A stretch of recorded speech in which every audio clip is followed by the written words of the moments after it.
कथेचं नाव आहे भित्रा ससा. एक जंगल होते. या जंगलात सगळे प्राणी खेडीमेडीने राहायचे. एकदा हवेत बदल झाला आणि सोसाट्याचा वारा सुटला आणि या वाऱ्यामुळे एक पान सशाच्या पाठीवर पडते. ससा खूप घाबरतो. त्याला वाटते आभाळ कोसळले.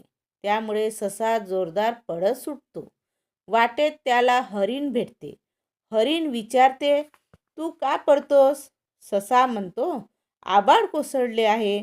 त्यामुळे घाबरून हरीणसुद्धा पळायला लागते. वाटेत त्यांना माकड भेटते. ते म्हणते, तुम्ही का पडताय? ससा म्हणतो, पळा, आभाळ कोसळले आहे. सगळे पळायला लागतात. वाटेत लांडगा, कोल्हा जे जे भेटतात सगळ्यांना ससा सांगतो, आभाळ कोसळले आहे. सगळे प्राणी घाबरून सिंहाकडे जातात. सगळेजण म्हणतात, महाराज महाराज, आपल्या जंगलात आभाळ कोसळले आहे. सिंहाला प्रश्न पडतो. तो म्हणतो, घाबरून नका, चला मला दाखवा कुठे कोसळले आहे आभाळ.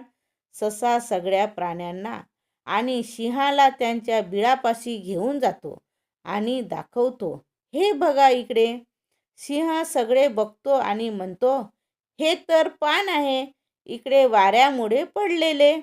सशाची भीती दूर होते आणि सगळे प्राणी शांत होऊन आपापल्या घरी निघून जातात.